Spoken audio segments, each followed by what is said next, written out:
I used to be a sugar baby, yes, for a little bit more than a year. No, wait, a little bit less than a year. I would say like 10 months long. It was just after I left my husband, who was abusive, and I had very little financial means. I kind of lost my daughter, and I didn't have much self-esteem. Although it was something very brave to do, to walk away, but I was so destroyed that I walked away in a way where I left everything behind just to save myself and build myself back up again. So I was living in France, and when I escaped, I went to Hungary, which was the only solution at that time that I knew of. And I was already doing web camera. I was a webcam girl on a very well-known website, and I kind of loved it.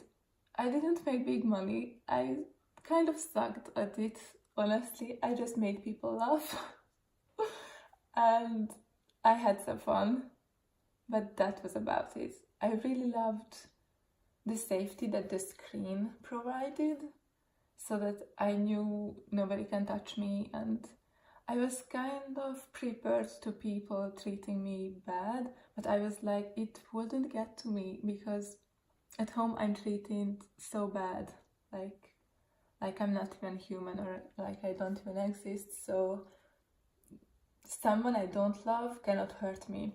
And I was so surprised to discover that these guys treated me like a human, and I was respected, appreciated, and spoke to as a normal person.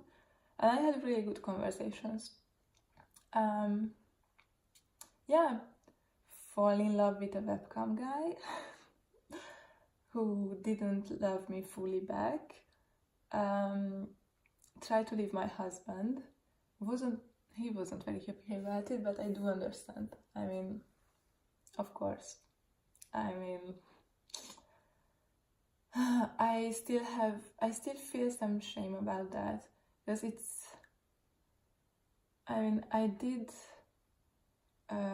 developed feelings towards someone else while I was still married to someone. I wanted to quit, but I didn't. I was still with him, and even though he didn't let me leave and things were bad, it's for me still not an excuse to fall in love with someone else.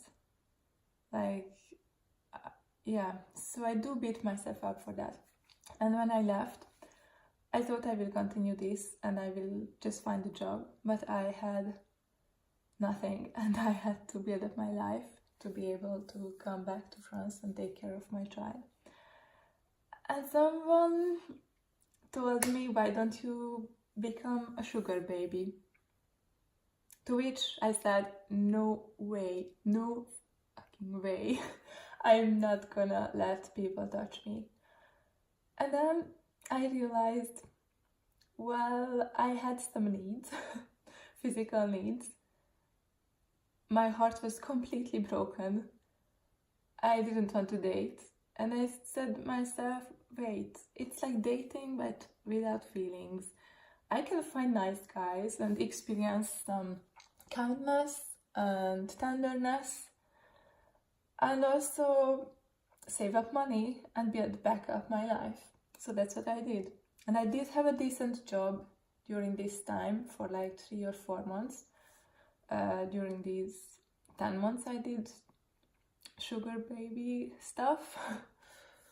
And it was a very normal job, decent salary and everything, but still not enough to save up money and be able to move back to France and to pay all the plane tickets to see my child.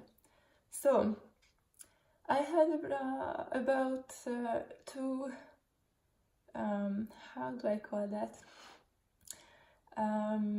through meetings per week, I don't know, 2 nights per week, where I found someone.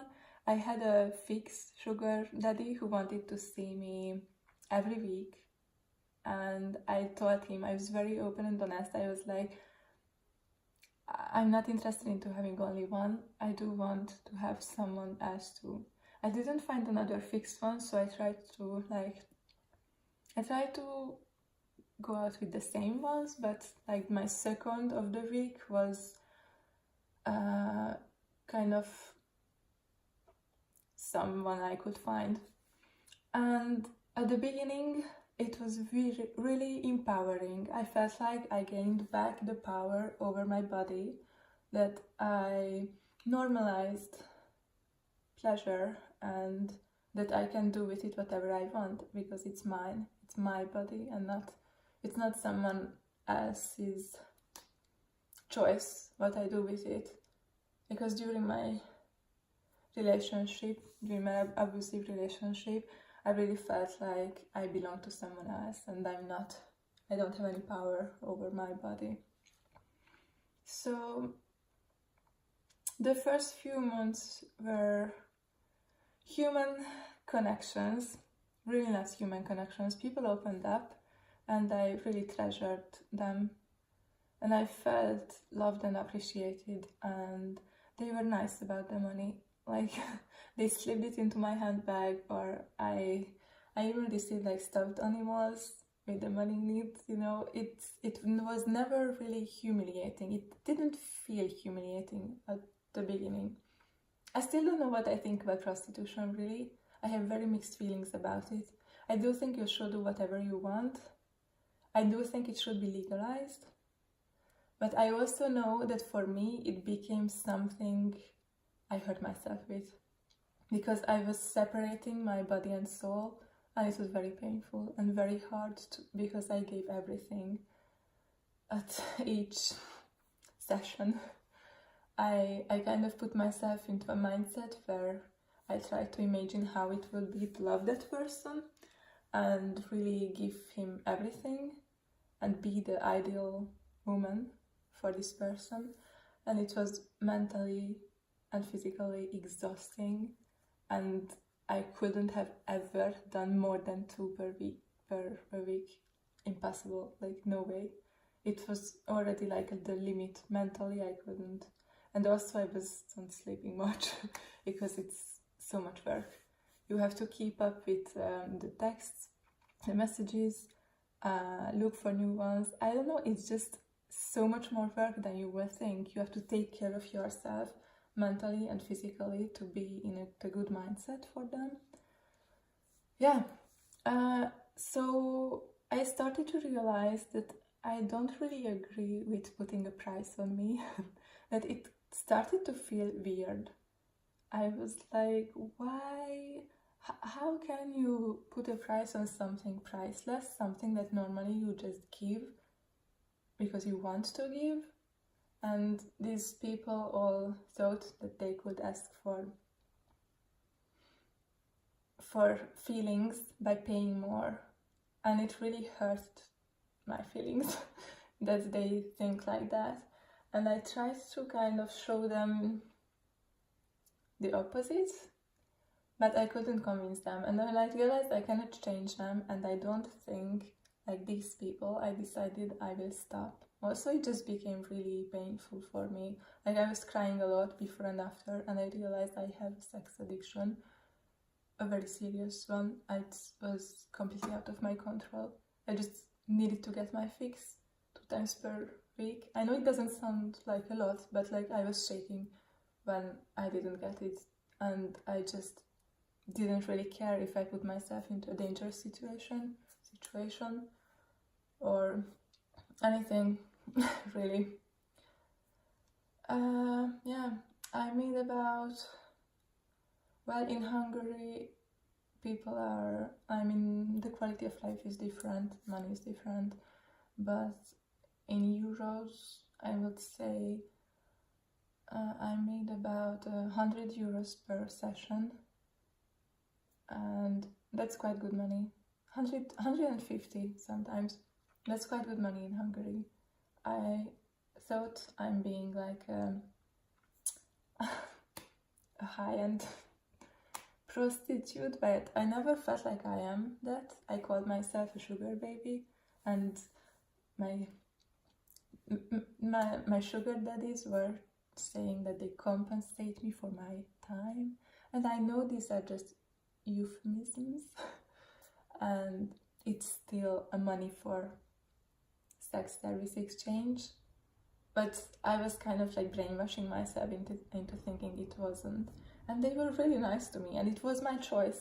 I decided who I want to go out with, what I want to do, when I want to do it. So I don't know, at the time it did feel right. I felt like I'm not hurting myself, but after like 8 months I did realize it is hurting me because I don't feel like I respect myself enough, and I don't feel like I'm true to my values and what I believe in, and I just don't want to monetize feelings, and I cannot do this kind of service without feelings or without, feelings. So that's why I decided to stop. I also wanted to use my other talents because I have some artistic ambitions, and sometimes I have this urge to create stuff. I did a lot of drawing during that time and writing. These projects are slowly coming to an end. I mean, slowly being finished to go out, we'll see. And I really wanted to use more my brain. I was just so fed up to be seen as someone who is only good for that. I think I tried to prove myself that it's okay, it's not a big deal if I'm just that. Because I was so used to hear and to be proven that I'm only good for that,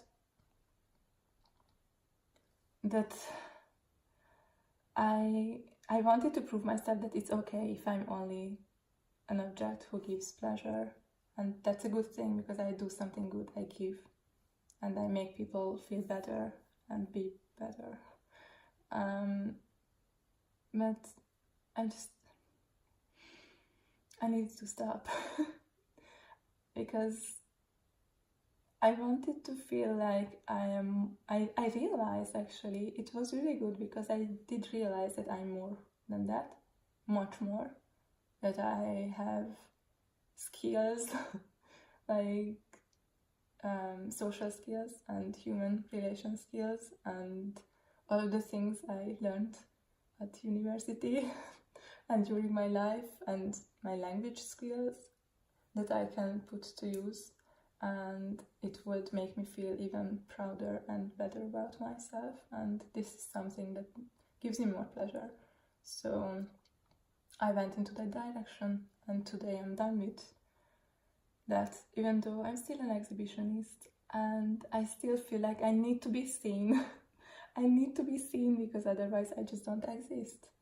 I need to kind of make a statement of this is me, this is my body, it's okay, this is not just a sexual object. Hey, even though I am sensual, even though I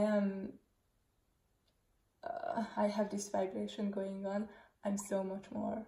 I'm not just a sexual object. So yeah, I guess this is my message, and I could go more into depth on this subject and on my stories and experiences, but maybe another time if someone is interested. I love to speak about it. It was never a secret, even when I was doing it. I never kept the secret from my family or friends or anyone, so I'm definitely not ashamed of it, even though I do feel shame sometimes. I know, complicated, but still I just assume what I did because I did for the good reasons. I needed to go through that, and I did nothing I would regret because I didn't hurt anyone on purpose, and I had really good intentions. So yeah, I was a sugar baby.